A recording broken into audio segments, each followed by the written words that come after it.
Hea sõber, täna vaatame üht vanimat ja püsivamat metafoori kultuuri ja vaimsuse maastikul. See on tee, millel käime. Niisiis tee metafoor. Kuid samas ka tee, mis on alati midagi enamat. Tee ei ole kunagi lihtsalt tee. Euroopa kultuuri traditsioonis on tee metafooril kaks väga erinevat tähendust. Tee kui meetod ja tee kui hingeteekond Jumala juurde. Järgnev tegeleb nende kahe käsitluse omavahelise suhtega. Antiikkreeklastele oli tee metafoor nii-öelda metahoodus ehk õige lähenemise tee. Siit ka meie sõna meetod. Kuid sellel meetodil ei ole eriti mõtet, kui ei teata, kuhu tahetakse välja jõuda. Religioonis mõistetaksegi selle all nii-öelda hingeteed kõneluses Jumalaga.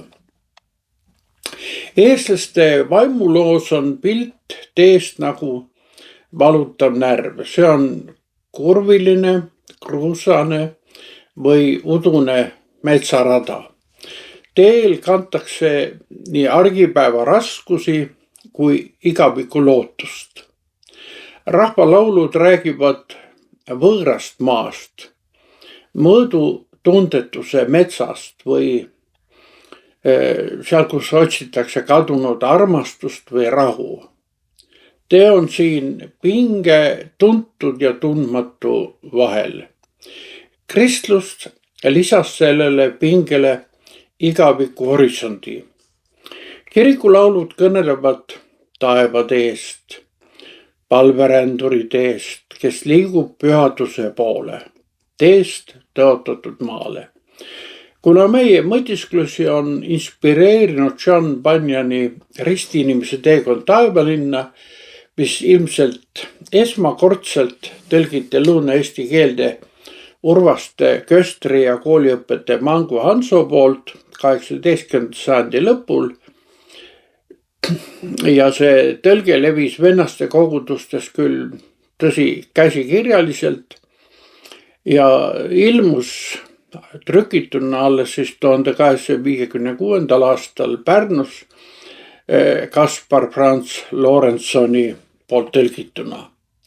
Ristiinimese teekonnas taevalinna ei kirjeldata lihtsalt mingit vaimset teekonda, vaid valitakse pilt ka inimhinge otsingute maastikust. Vaimne teekond on siin taevase kodu otsingute ruum. Iga inimene, kes otsib tõde ja päästet, on ristiinimene. See ei ole rahulik külavahetee, millel ta käib, vaid tee läbi ahvatluste ja süüvarjude. Sellel teel võib inimene näha nii oma pimedust kui ka Jumala valgust. Pääsemine ei ole siin mitte abstraktne kontseptsioon, vaid teekond, mis eeldab otsustavust, meeleparandust ja vastupidavust. See käsitlus kandub 18. 19. sajandini just vennaste koguduste kaudu ka Eesti ja Liivimaa usumaastikule. Nii leiti oma südame jaoks teekond, kus sisemine ärkamine oli tegelikult ka võitlus unisusega. See oli liikumine.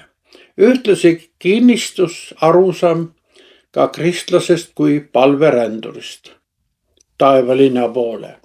See John Bunyani pilt andis Eesti talurahvale keele, et rääkida kartmatult oma muredest ja võitlustest. Samas väljendus selles ka veendumus, et inimene on rändur. Kuid tulgem tagasi filosoofias pakutud tee metafoori tõlgenduste juurde. kui ristiusk rõhutab hinge siseelu ja palverändu taevase kodumaa poole, siis filosoofia toonitab, et metoodus, see tähendab eelkõige eesmärgi saavutamist metoodilise mõtlemise kaudu, on midagi enamat. Juba 5. sajandil ehk enne Kristust muutub tee tähendus mõtlemise loogiliseks struktuuriks. Teel olemine hakkab tähistama intellektuaalseid muutusi meie teadvuses. Samal ajal kui Eesti talupoeg avastas läbi John Bunyani palveränduri teekonna enda jaoks elu kui südameteekonna taevalinna, kõndis Euroopa juba oma mõtlejate eliidiga puhta mõistuse valgustatud radadel. Immanuel Kant räägib juba teaduste kindlast teest, mille kõige iseloomulikumaks esindajaks on matemaatika. Sellele kindlale teele vastandub aga metafüüsika, mis see on siis Kanti jaoks, esindab paigalt ammumist ja ekslemist abstraktsete mõistete rägastikus. Muidugi näeb filosoofia teel olemises ka inimese siseelu, tema autonoomsuse kirjeldust. See väljendab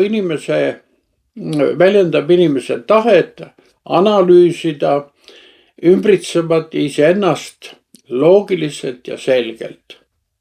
Inimene peab iseenesest leidma selle loogilise ja matemaatilise intellektuaalse struktuuri, mis ongi tema kindel linn ja varjupaik. Niisiis teekond ideaalse olemise poole algab siin loogikast ja lõppeb elu käsitlevate mõistete selguses. Puhas mõte on ühtlasi tõeline olemine. Nii sõnastab Immanuel Kant moraalse täiuslikkuse kategoorilise imperatiivi. Ma parafraseerin siin seda: kõnni nii, et su rada võiks kõigil aegadel ja kõigile inimestele olla seaduseks. Küsimus on, kas nende kahe filosoofilise ja religioosse elukäsitluse vahel on ka mingi kompromiss võimalik? Või on need lõpuni vastandlikud ja üksteisest kaugenevad elukäsitlused? Eesti kultuuriloos võib täheldada viimast arengut, kaugenemist. Vennaste kogudus, mis pani aluse eestlaste vaimsele ärkamisele ja hariduslikele püüdlustele, kaotas oma haritud järeltulijaskonna ja kontakti sellega. Eesti intellektuaalne eliit vaatas lihtsate külameeste usule algusest peale valgustuse kõrgendikelt lihtsalt ülalt alla. Küsin täna iseendalt, kas see vastandumine on paratamatu. Tõepoolest, kristlikku teoloogiat iseloomustab filosoofilisest elukäsitlusest erinev lähenemine. Jeesus ütleb, mina olen tee ja tõde ja elu. Ükski ei saa isa juurde muidu kui minu kaudu. Kristlus ei ole lihtsalt teeviit, vaid lähedane, hingav ja kandev tee. Tähendab, su elu ei ole kaos ega labürint. Isegi kui sa tunned aeg-ajalt, et sa kõnnid üksinda, ütleb usk, ta kannab sind ja see kehtib isegi kannatustes, sest Jeesus on neidki läbinud. Jah, meie ees on kaks erinevat elukäsitlust. Ratsionaalne, metoodiline ja hinge ehk südametee. Filosoof ütleb kõnni, usk ütleb sind kantakse. Võimalik, et seda erinevust iseloomustab pinge, võib olla ka kuidagi kasulik või produktiivne. Sest mis saab, kui meie mõistlikud plaanid varisvad kokku? Kui kaotame ootamatult tervise, töö või mõlemad korraga. Just siis on hea, kui usk kui mõistlik meel mõlemad ütlevad, ära katkesta. Sa vajad nii arukust kui usku. Igal juhul, kui senised reeglid, seadused ja üldine elukorraldus kokku varisevad, on hea koos kuningas Taavetiga öelda. Kui ma kõnniksin pimedas orus, ei karda ma kurja, sest sina oled minuga. Su karjase kepp ja su sau, need trööstivad mind. Psalm 23, psalm 4. Su elu ei ole juhus ja sa ei ole ekslev vaim sotsiaalsete konstruktsioonide tehnikus. See on mitte ainult iseendale leidmise, vaid ka eelkõige taevalinna jõudmise teekond. Aga seniks kohtumiseni.